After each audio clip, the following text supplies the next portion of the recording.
المؤمنين بحبيبه المجتبى والصلاة والسلام على خير الورى سيد الأنبياء محمد المصطفى وعلى آله وأصحابه وأزواجه وذرياته وأهل بيته أهل التقى والنقى. أما بعد فأعوذ بالله من الشيطان الرجيم. بسم الله الرحمن الرحيم. يا أيها الذين آمنوا كتب عليكم الصيام كما كتب على الذين من قبلكم لعلكم تتقون. صدق الله العظيم وصدق رسوله النبي الكريم الأمين ونحن على ذلك لمن الشاهدين والشاكرين والمطمئنين والحمد لله رب العالمين. آمين. وقال رسول الله صلى الله عليه وسلم: الصوم جنة من النار كجنة أحدكم من القتال. رواه النسائي أو كما قال عليه الصلاة والسلام: إن الله وملائكته يصلون على النبي يا أيها الذين آمنوا صلوا عليه وسلموا تسليما. درود پاک ہوئے. اللهم صل على سيدنا محمد وعلى آل سيدنا محمد صلاة دائمة مقبولة تؤدي بها عنا حقه العظيم. الصلاة والسلام عليك يا بشير، الصلاة والسلام عليك يا نذير، الصلاة والسلام عليك يا نبي الأمة، الصلاة والسلام عليك يا نبي الرحمة وعلى آلك وأصحابك يا سيدي يا شفيع المذنبين. عزت مندو مشرانو همزولو معشومانو عاشقانو محبینو، السلام علیکم ورحمۃ اللہ وبرکاتہ. الحمدللہ نن جمعی مبارکی سید الایام یو عظیم و رزدہ بابرکت و رزدہ الحمدللہ. اور سرا سید الشهور د میاشتو سردار میاشت رمضان کریم الحمدللہ نن دویم ورځ ده. الہ العالمین زمونږ استاسو ټولو مسلمانانو لا د رمضان کریم د آدابو د خیال ساتنې توفیق راکا او د زمونږ استاسو د پاره په ژوند کې یو ډیره لویه او عظیمه میاشته مونږ او تاسو ته د عباداتو د ذکر او اذکار او د قرآن کریم تلاوت او د صدقې او د خیرات او نور چې څومره عبادات دي د هغې زمونږ او ستاسو سره موقع ده. خدای پاک جل جلاله د مونږ له د خپلو اطاعاتو عباداتو مزید توفیق راکړي. محترم حاضرینو، نن په یو موضوع باندې ارته خبره کوم، ډیره اهم موضوع ده. ان شاء الله تعالی په علم کې به مر سره اضافه ان شاء الله تعالی راځي. په غور او په توجه باندې د نیمه غنټه زما دا خبرې واورئ. نن زمونږ موضوع ده رمضان کریم تاریخی تبدیلی. په دې باندې چرته مخکې ما داسې څه خبره نه ده کړې. موږ فضائل د رمضان کریم هغه ډیر بیان کړي دي. انشاءالله نن به په آخر کې یو فضیلت دوا ارته بیانوم چې انسان په هغې باندې تسلی او تشفی وشي. خو نن په یو بل اړخ باندې ارته خبرې کومه چې په رمضان کریم کې تاریخی څه تبدیلی وي مخکې او بیا د هغې نه وروستو دا تبدیلی پکې راتلی تر دې پورې چې په آخر کې مونږ او په تاسو باندې د رمضان کریم د میاشتې دا روژې دا فرض شوې نو په هغې کې چند تبدیلی دی مخکې څنګه وي بیا په هغې کې تبدیلی راله بیا په هغې کې تبدیلی راله او په آخر کې رمضان کریم دغه میاشتې یا دیش یا یو کم دیش دا روژې مونږ او په تاسو امت محمدی صلی الله علیه و آله وسلم مبارک باندې فرض شوې دام یو ډیره اهم خبره ده چې د رمضان کریم تاریخي پس منظر نه تاسو لږ غوندې خبرې ګوره صاحبانو رمضان کریم دا روژې په ابتدا کې چې کومه طریقه وا هغه طریقه دا وا او دا خبره ډیرو تفاسیرو دا خبره لیکلې ده ډیرو تفاسیرو یو په هغې کې علامه حافظ ابن کثیر په تفسیر ابن کثیر کې علامه ابن طبری په خپل تاریخ او په خپل تفسیر طبری کې داسې ډیرو کتابو دا تبدیلی بیان کړي دي په صحیح سند سره نبی علیہ الصلوۃ والسلام مبارک چې کله راغی هجرت یې وکړ مکی مکرمینا مدینه منوره تا چې مبارک کله راغی نو په ابتدا کې با حضور مبارک او صحابه کرامو ایام بیض دوات تی خو زوات استعمال کی ایام بیض روزه بیانی وی او دا په هر میاش کې درې روزې وي او یو به یو سره په کال کې د لسم محرم الحرام د عاشورې چې کومه روزه وا حضور مبارک په ابتدا کې چې کله یا هجرت وکړه مکی مکرمه نه مدینه منوره ته نو په میاش کې دیارلسم څوارلسم پنځلسم دا د میاشتې دا روزې به نیوي او یو به یو سره په کال کې د لسم محرم الحرام د عاشورې روزه نیوا دا د حضور مبارک طریقه وا د مکی مکرمه د هجرت نه پس په مدینه منوره کې او یو کال چې کوم اولنی کال د هجرتو عمدغه ترتیبو بیا چې کله دویم کال راغی د هجری او د هجرت دویم کال راغی تر شعبان المعظم میاشتې پورې په دویم کال باندې عمدغه ترتیبو چې د هرې میاشتې به ایامی بیز یعنی بیز ویل کېږي سپینوالی ته چې دا سپوږمۍ په کومو شپو کې ډېره زیاته سپینه او رڼا زیاته ورکوي دا دیارلسم څوارلسم پنځلسم دا روژې به نیوي او د عاشورې روژه به یې نیوه لسم محرم په دویم کال باندې همدغه ترتیب خو چې کله په دویم کال د هجرت شعبان المعظم میاشت شکل راله د کومه چې تیره شوه د برات میاشت چې څه ته ویل کېږي دویم کال د هجرتو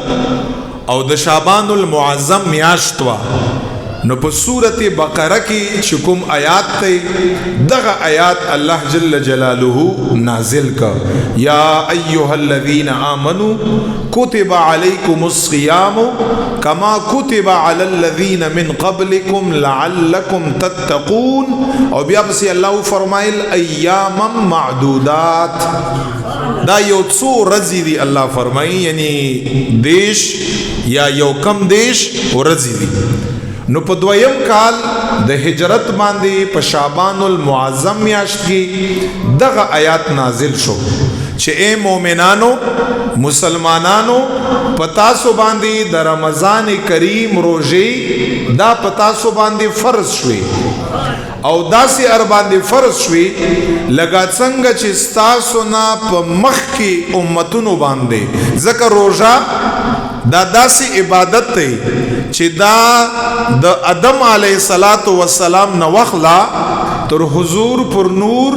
صلی اللہ علیہ وسلم مبارک پورے 1,24,000 کم و بیش چې تقریبا څومره انبیاء کرام او رسول تیر دي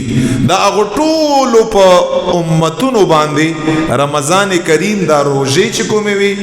لږ غوندې ترتیب کې اختلاف ہو په تعداد کې اختلاف ہو پچا باندې لګي کمی پچا باندې لګي ډېری دورانیات ترتیب تعداد باغې کې فرق ہو خود روزه ترتیب د آدم علیہ السلام نو وخت تر محمد مصطفی علیہ السلام مبارک پورې په هر نبی دور کې موجود ہوا دا داسې عبادت ہے کاغا اہل کتاب کرسچین عیسیان دی او کاغا اہل کتاب یہود دی په اہل کتاب باندې د رمضان کریم چې څنګه په موږ باندې روزه فرض دي داسې په دوی باندې روزه وی په تعداد کې لږ کمای بشای په طریقه کې لږ تبدیلی هغه ضرور وا خو د روزه دا کنسپټ او د روزه دا سوچ او دا فکر دا په مخ کې امتونو کې موجود او په دې باندې هغه د پانم ډیر اجر او ثواب خو چې حضور مبارک په امت باندې دا د میاشتې د رمضان الحمدلله دا کومه چې روانه ده یو کم دیش یا دیش روزه فرض شوی دي دا په دویم کال د هجرت باندې په شعبان المعظم میاشت کې دغه میاشت د رمضان کریم او د غیر روزه زمونږ استاد په امت محمدی صلی الله علیه وسلم باندې لازم شوی او فرض شوی خودمرا یاد ساتي چې اول خو اوس دا د ایام 20 چې کومه دا د درې په هر میاش کې درې ورځې کومه روزي دي دا مسنون دي دا وسم سنت دي کڅو کې نسی په هر میاش کې حضور مبارک نیولې دي او د عاشوري چې کومه روزه ده اغیم فرضیت ختم دی اغم مسنون ده خو یور سره یاد نهم والا انسان نسی یور سره یو دا یو لسم والا انسان نسی اغی فرضیت هم اس ختم دی اغم مسنون دا خو وسم دا اغی سنتیت اغا شتاو اغا باقی دا یو باقی باندې انسان تا ډیر ثواب ملاوگی خو چې کله دغه یې میاشتې د رمضان کریم روزه فرض شوي په قرآن باندې په قرآن کریم کې په آیات باندې الله تعالی وحی راولېږه جبرئیل علیہ السلام یې راولېږه نو دا رمضان کریم هم په اول کې داسې نو په دې کې قانون لږ غوندې مختلف و بیا صحابه کرامو مبارکانو نه لږې خطایې پکې وشوي او دا یاد لره د لویو خلقو خطایي دا زما او تا د پاره رحمتي یو لوی سړی هغه خطا شي مقصد دای چې خدای پاک جل جلاله زما او تا د پاره څخه مهرباني کا نو صحابه کرام خطا شو بازي تفاسیر لیکلي دي اغه نه امت ته پاره یو لوی مهرباني او د الله کرم او رحمت لري نه جوش ټول عمر صحابه کرامو نه مبارکانو نه امت ته خیر ملاو دی که اغوی سیده کار دی پاغی کم خیر دی او که اغوی نه لگا غندی با تقاضی بشر خطایی شوی دا پاغیر کم امت تا پارا خیر دی نو چې ابتدا چې کله دا میاشت لازم شو هغه څنګه وا صاحبانو دا ټول د الله نعمتونه دي دا داسې نه و دا څنګه چې اوس اسانه ده دوه تبدیلی پکې بیا نورې مراله اول نمبر داسې وا چې کله وا انسان سحر روزه ونیوا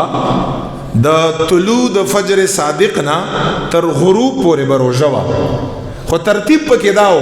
چې کله به انسان غروب نه پس افطار وکړ او روزه به یې ماته کړه اوس دوه خبرې وي دا څنګه چې نن سبا دي دوه خبرې دا وي چې آیا دغه انسان د پاره بیا د افطار نه پس ټول شپه خوراک سکاک جایز وو کنو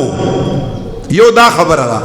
او د افطار نه پس انسان د پاره خپل کور والا سره هم بستری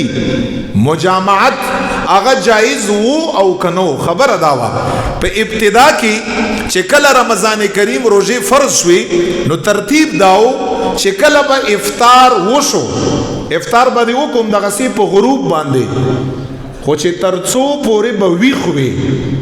او سترګه به د ور نه رله او اوده به نه شوې نو ستا دپاره به خوراکم جایز او ستا دپاره به څښاکم جایز او ستا دپاره به خپلې کور واله سره هم بستریم جایز وه خو که داسې به وشو چې افطار نه پس به خلک ستړي وو د هغه زمانې صحابه کرام مبارکان به کیتې باړۍ به یې کړې ذمېدار به وو ډېر مشقت والا کار به یې که سحر به ستړي وو دغه پکي په ګرمۍ کې او دا سهولتونه او لیټونه او رڼاګانې او ګرمې او یخي اوبه او دا یو شی د دې تصور هم نه و ډېر مشکلات به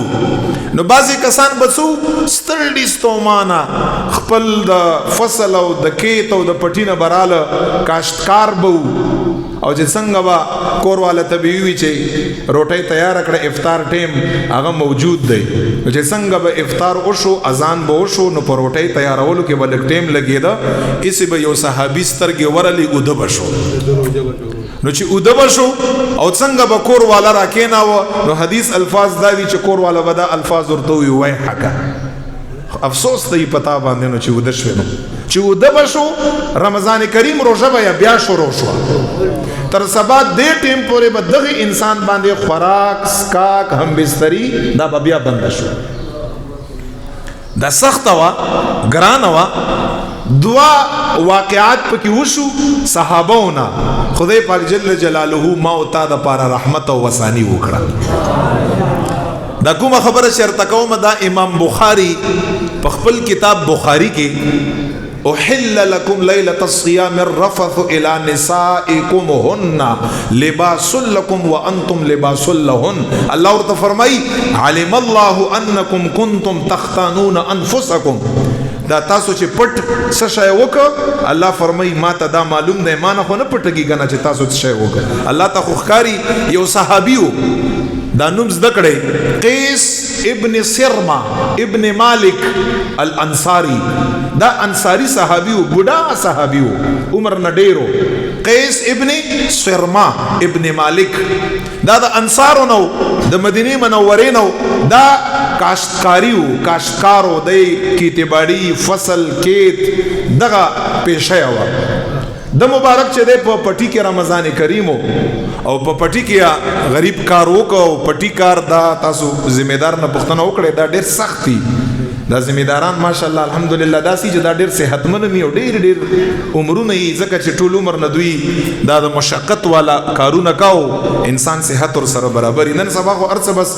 بټن ته جوړ دي مونږ او تاسو چې هر شی کو بس بټن دباوو هغه کار کیږي ځکه عمرونه هم کم دي صحت هم هغه خپل مشقت او مهنت مونږ او تاسو چې تقریبا هغه پرې خو دی نو دغه صحابي چې د قیس ابن سرما ابن مالک ستړی ستومانه راغی او دغه خبرې خو به نه وي چې دا اوس مونږ او ستاسو دپاره مازدیګر نه تیاری زنانو خدای پاک له ډېر اجر هغوی له ورکه شروع یې او دا فلان سیز دی او دا سیز دی او بیا ما ورته ورته پکې یو کال یا میسیج هم راوکړو چې دا شی م راله تیار کړه او دا شی م راله تیار کړه نو دې وجې نه لږ د دغې زنانو خیال ساتئ لږ هغوی تعریف کړئ هغوی اپریشیټ کوئ هغوی ته لږ سبحان الله جزاک الله وایئ چې خدای پاک هم خوشحاله کړه چې دا که اوس ورته وي چې ترتیب ځان په خپله باندې برابروه بیا ما ورته ځان له نشو برابرولی او په شریعت کې مونږ په زنانو باندې ور په سپیکر دا خبره کړم دا حق زمونږ په نشته چې مونږ له به افطارۍ تیاری خپلې ځان له تیاروه خدا دا هغوی مونږ سره څه دی دا یې احسان دی ډېر ښه سلوک ورسره کړی زنانو سره حضور علیه السلام مونږ او تاسو یېرولی یو زنانو سره د سخت لهجې بلا وجه او هغوی له تکلیف ورکول حضور مبارک فرمایي د زنانو په حقوقو کې رب نه ویریږئ سختی ورسره بلا وجه مه کوئ لږ شکریا یې ادا کوئ هغه چې صحابي راغی کور والا خدا سے نو چې ارڅ تیارو ورته چې د افطار ټیم نه اذان وشو روټۍ تیار بس ورته چې لږ غوندې انتظار وکړه زه روټۍ تیارو هغه غریب لاړه روټۍ پسې مشکلات به تکلیفونه به دلته قیس ابن سرما ابن مالک سترګې ورلې بیا اوده شو ستړی ستومان انسان چې راشي او ډډه واچي خامخا په هغې باندې خوب راځي هغه چې کله کور والا 15 منټه بعد روټۍ راوړه او دی یې اوده وکاته ورته یې چې وایحکه افسوس ته پتا باندې چې زما دغه خوراک نه څه شوي اوده شوي بس دا هغه چې راکېناوه هغه روژه شوه بیا دا په ابتدا کې داسې ترتیب و دا خو رحمت عالم صلی الله علیه وسلم په خاطر او د صحابه په خاطر قسم دې مونږ ته رب متعال ډېره اسانتیا پیدا کړې او ډېر مشکلات تیر کړي دی مبارک چې بیا روژه شو چې کله شپه تېره شوه بس اوده شو نو حکم و چې شپه تېره شوه او سحر شو او دی بیا پټي له لاړ او کار یې که نو طبیعت یې خراب شو دومره لوږه دومره مشقت او داسې خوراکونه به هم نه چې سړی به ښه په مړه خېټه باندې به خوراک که خوښ یو څو کجورې یو څو نوړۍ به وي دی صحابه کرام تر راتاو شو او روچت یې که او سنبال یې که حضور علیه السلام مبارک ته خبره ورسېده حضور علیه السلام فرمایي څه وشو ورته فرمایي قربان یا رسول الله صلی الله علیه وسلم قیس ابن سرمه ابن مالک دغسې بیګا اوده شوی یو خوراک یې ونه که بیا یې روژه شوه نن په خپل پټي کې کار او غریب د لوږې او د هغه د لاسه راپرېوت حضور علیه السلام ته فرمایي حضور علیه السلام ورته فرمایي ان شاء الله الله به خیر کا اوس ته د فی الحال ریسټ وکړه آرام ده وکړه سنبال یې کوي څنګه چې حضور علیه الصلاۃ والسلام ته دا خبره وشوه جبریل علیه الصلاۃ والسلام راغی دویمه سپاره کې الله فرمایل وکلوا واشربوا حتى يتبين لكم من الخيط الاسود من الخيط الابيض من الخيط الاسود الى الفجر ثم اتموا الصيام الى الليل جبریل علیه السلام راغی حضور مبارک ته فرمایي حضور مبارک رب سلام وای رب فرمایي چې صحابو ته وایا چې نن نفس کشپی ادم شوي او راکېناستئ بیا درته خوراک اجازه د خپل خوراک کوئ حالت یې وکاته چې حالت سخت دی ما او تا که داسې وایي اوس دا یو طبیعت هم خرابي رمضان کریم ته څومره ښایسته عبادت ته دا نفس ته داسې زور میلاوږي چې ښه تږی شي ښه وږی شي خوند په همدې کې تکلیف ورته میلاو شي دا 11 میاشتې ما او تا چرته په هدایت باندې نه یو پریخي او یو ځای او بل ځای راته باندې جوړي دغه نفس دغه یو میاشت او خیا برابر کړی چې ډېر ډېر خوراک ونه کړی په سحرۍ کې یا په افطارۍ کې په اعتدال باندې پرېږده چې لږ لږ ذلیل شي او دغه نفس ته لږ تکلیف میلاو شي دا موږ سره موقع ده هغه خوراک آزاد شو خبره دویمه تبدیلی هغه د همبسترۍ وه د مجامعت وه د کور والا سره دا حرام وه دا به چې کله افطار وشو څو پورې به انسان ویخو همبستري به یې کولی شوه خو که اوده به شو بیا حرام شوه تر سبا بیا افطار پورې دام یو تر خوراک خو آزاد شو او خوراک څنګه آزاد شو شپیم خوراک کوا افطار نه پس او بیا حضور مبارک سحریم رویستا دا سحریم حضور علیہ السلام سحریم رویستا پیشمنای او پاغي کې زما استاد لپاره خوراکي او دعایم سحرای ته دعام وکړه نبی علیہ السلام فرمای تسحروا فان فی السحور برکه نبی علیہ السلام فرمای پیشمنای کوي پیشمنی په خوراک کې ډیر خیر او برکتی استاد صحت لپاره دا خې داسې بستر او د کټ نظم روزه داسې مکوي را پاتې ورته یو نوړی کڅ شي می لګوندې خوریا حضور مبارک دغه طعام ته د برکت دعا کړي را پښمنایم رويست هغه خوراک او شپې کو د کېږي او کرا پاتې ته خوراک کولش د جما خبره وا جما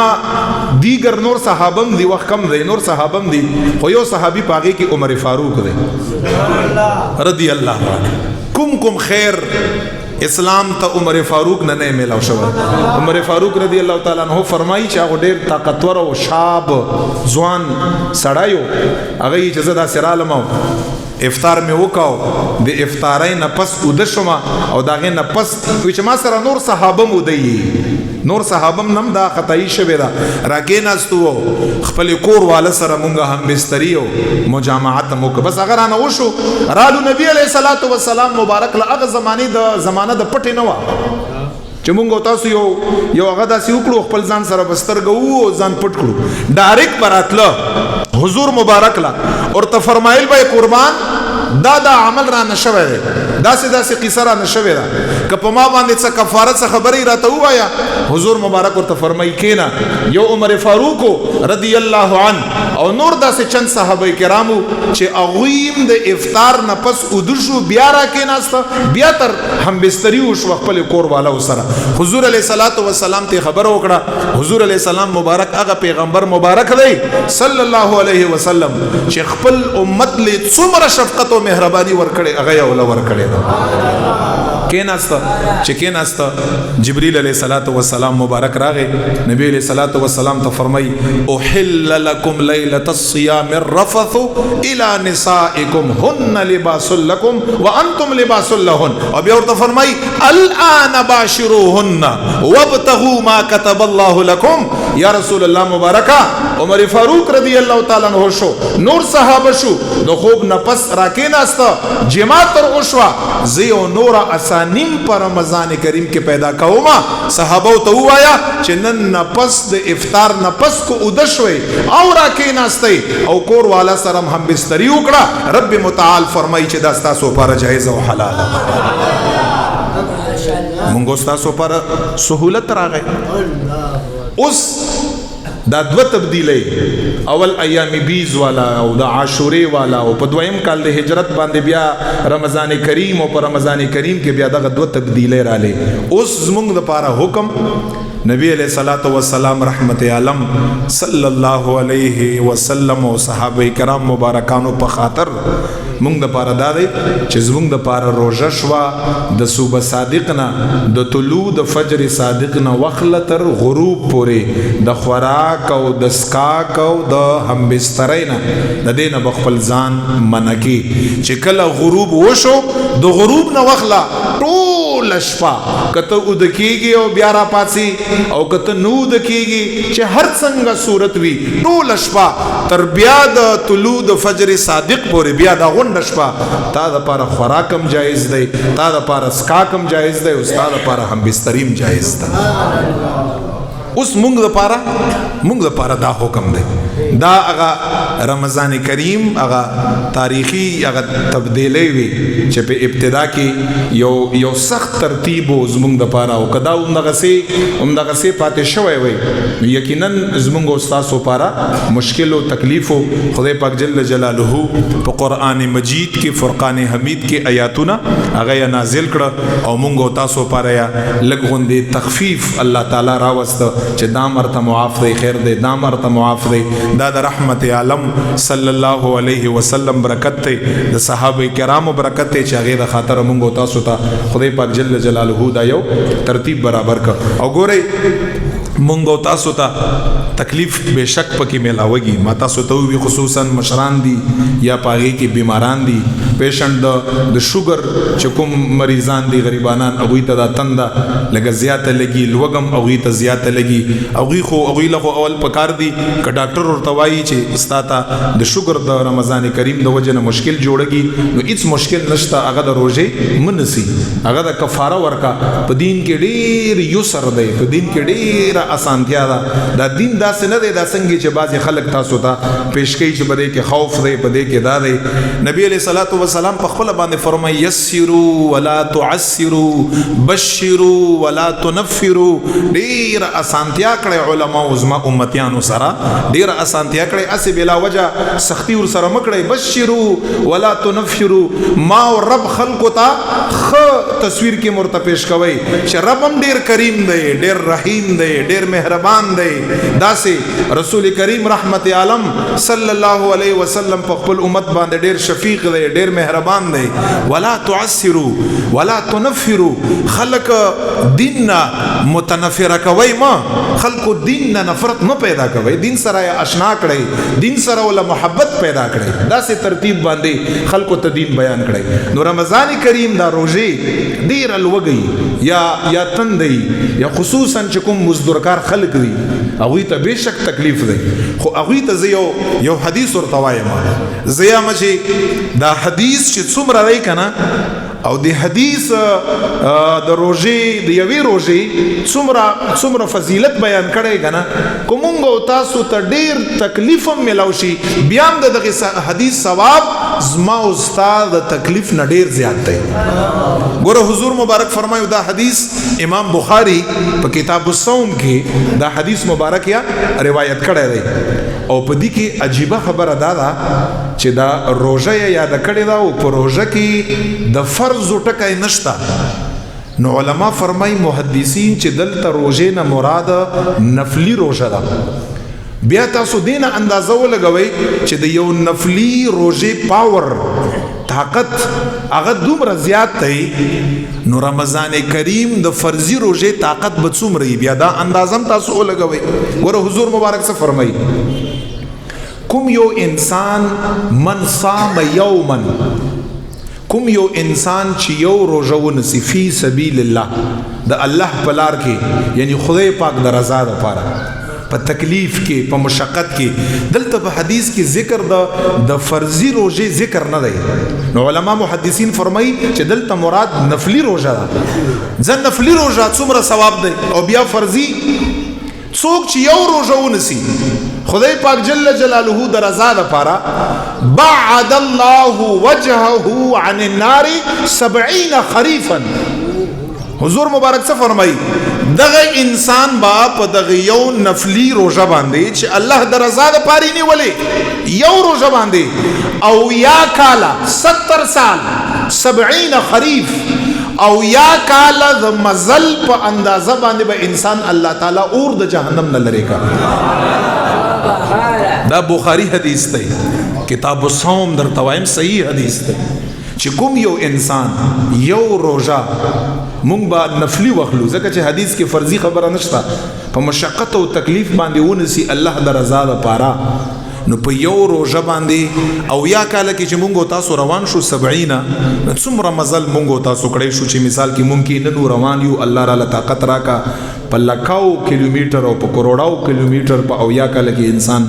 اغتلی شي یو نفلی روزه باندې الله فرمای بعد الله وجهه عن النار په دومره اندازه باندې بدای انسان اور د جهنم نه لري شي ازمونږ تاسو روزه چې کومه دا فرضی روزه ځکه حضور مبارک قسم خوري والله حضور مبارک فرمایي ما د قسم د الله په ذات باندې چې د روزهدار د خلی دا وګم او دا بوی الله په نیز باندې اطیب من المسک دا د خدای پاک په نیز باندې د مشک او د عنبر نه زیات محبوب حضور مبارک د دې خبرې قسم خوړل دومره فضیلت والا دا دومره فضیلت والا چې تاسو سوچ هم نشئ کړئ او دا اخیرنۍ خبره ارته کومه اخیرنۍ خبره وخت پوره دی دا حدیث په مسند احمد کې امام احمد بن حنبل روایت کړی امام طبرانی په معجم کبیر کې روایت کړی امام حاکم په مستدرک کې روایت کړی دا حدیث عبد الله ابن عمر ابن عاص رضی الله عنه دا درې کتابونو دا حدیث مبارک روایت کړی دی او حدیث الفاظ ارته وایما لکه اندازار ته ولګي چې زمونږ دا عبادت او دا د روزې نیول دا اسې خبره نه چې بس خلیم بندي کړي دینه خو اندازه ولګوي چې خوراک پروت ته یو نه کو سکاک ملاویږي او نه کو هم بستری انسان کولای شي حلال نکاح نه کوي کپټ دې کخکارا دې نه کوي دینه تاسو اندازه ولګي مونږه کړی شو نه کو دا دې خبره دلیل دی چې رب داستا حکم دی چې خوراک ما د پاره پریدا سکاک ما د پاره پریدا هم بستری ما د پاره سحر نه ماخام پورې پریدا دا رب داستا حکم دی ما خوراکم پری خای ما سکاکم پری خای او ما ستاره پاره رب هم بستریم پری دا زماملی خبره نیک عمر بز نفس ما توای چې مال خوراک راکا مال اسکاک راکا رب استا حکم دی زین نکوم ما ارس پری خودی دا ډیره لوی خبره دی باندې رب ډیر خوشالهږي او رمضان کریم نبی علیہ السلام فرمایي الصيام والقرآن يشفعان للعبد يوم القيامه يقول الصيام اے رب منعته الطعام والشهوات بالليل فشفعني فيه ويقول القرآن اے رب منعته النوم بالليل فشفعني فيه حضور علیہ السلام فرمائی فیشفعان عبداللہ ابن عمر ابن عاص فرمائی په ورځ د قیامت باندې با رمضان کریم د غروجا په یو خسته شکل کې راشي خپل شکل وي او چې کوم خلق نیولې دا رب متعال تب او فرمای رب دا انسان تم پیژنې دا انسان زم پیژنم رب دغه انسان دا ورځ ما خوراک نه من کړو سکاک نه من کړو رب کریم د شهوت پورا کولو نه من کړو نن دغه انسان په حق کې ستا په حضور کې شفاعت کړم او دار سره یاد ساتي ډیر خلق به شفاعت کا ډیر خلق به شفاعت کا خدا مہر نه دی مہر چې شفاعت به یا قبلګیم دا د ارچا په شفاعت باندې دا مہر مصطفی علیہ السلام نشتا دو شیان دی چې حضور مبارک فرمای شفاعت بم کا او د قبولیت شفاعت د قبولیت مہر نبی علیہ السلام مبارک په لګولې دوا ګارنټي درکړي شفاعت بم کا او شفاعت رسول الله فرمای شفاعت به قبلی گیم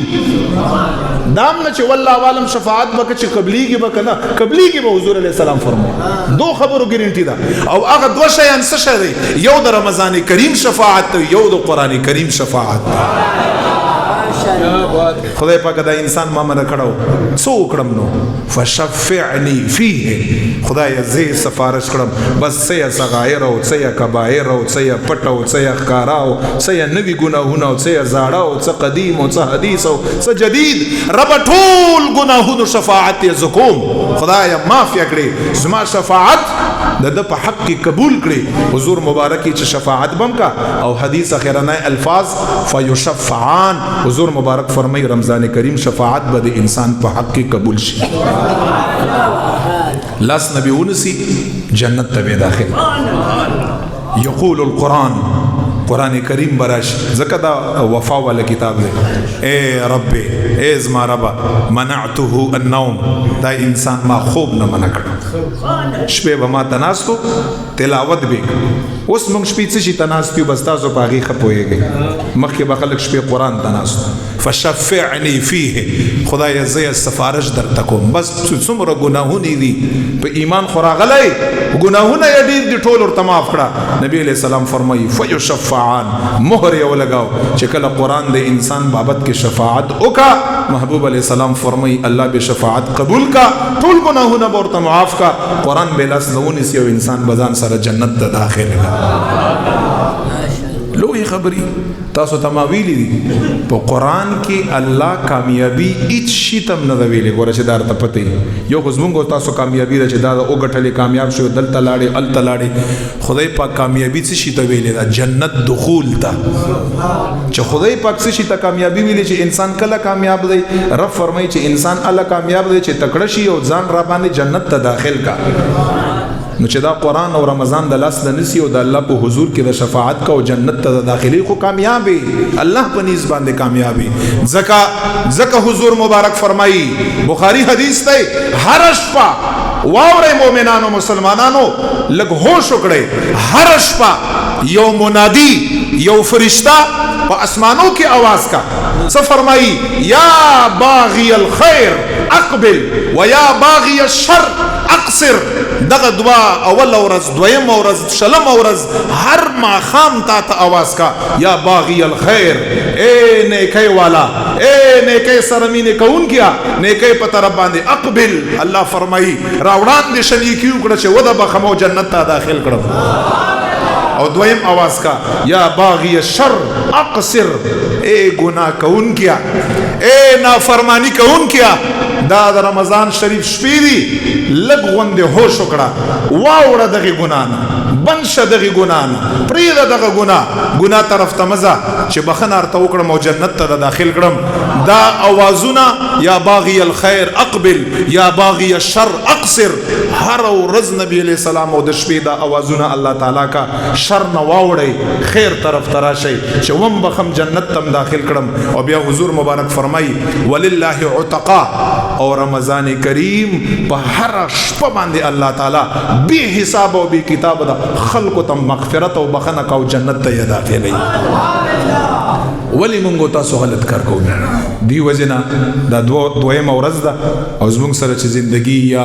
20 ورځې او یا 30 ورځې په دې کې خیر وکړئ، په دې کې نیکی وکړئ، په دې کې الله له طرف باندې راشئ. څومره چې قیام الليل او د تراویح او د تهجد او د قران د تلاوت د ذکر او اذکار، خصوصا د قران تلاوت، استغفار او درود پاک دا کثرت باندې او سخاوت. عائشہ رضی الله تعالی عنها فرمای چې نبی علیہ السلام ډیر سخی وو، ډیر سخی وو. مشکات شریف حدیث دی کنه، صحابه ته فرمای تاسو ته پته ده په ټولو کې زیات سخی څوک دی؟ نبی علیہ السلام صحابه ته، صحابه غلی بعضی خبرو کې باغی غلی کې د الله او د غیر رسول خپوي. نبی علیہ السلام ورته فرمای ټولو نه زیات سخی زما رب دی، اخو رب دی، خالق الجود دی، سخاوت چې چا پیدا کړی. او بیا ورته فرمای چې بیا په انسانیت کې نو اجود الناس د ټولو نه زیات سخی رسول الله فرمای وی چې زه ډیر سخیو نه پکې نه وه. عائشہ مبارک فرمای چې رمضان کریم براغه دا سخاوت به نورم ډیر شو، او حدیث کې راځي سخاوت به دومره ډیر شو لګا تیز هوا پشانتا، علم خوريده دلیم خوريده نور بم زیات شو. نو قران کریم تلاوت سره او ذکر او اذکار سره د غریبان فقرا په دغه خلکو باندې ځان سره لږ خیال اوساتئ او معاشره کې داخله ځان سره روچت کړئ، لږ افطاری په ډوډۍ کې او سحری په روټۍ کې لږ ځان سره شامل کړئ، او بیا خصوصا د اختر خیال هم لږ وساتئ. خیر د ټولو ذمہ داری ماخلئ، د یو کس دو کسانو سړی کولی شي یو پلسټک یا داغه نه جوړی چپړی یا یو جوړ جامې د ازما په وس کې شو، د استا په وس کې شو، خپل وس مطابق دغه مسلمانانو خیال وساتئ. افطار کې خصوصا یو کجوره خلکو لور کړئ، خور یې کړئ. دا ګوره بیش بها رحمت میاشتا ډیره د ثوابونو میاشتا چې دار نه داسې په غفلت کې تیر نشي. الله تعالی د موږ له توفیق راکا. واخر دعوانا ان الحمد لله رب العالمین. یو کرته ټول پر رسول الله مبارک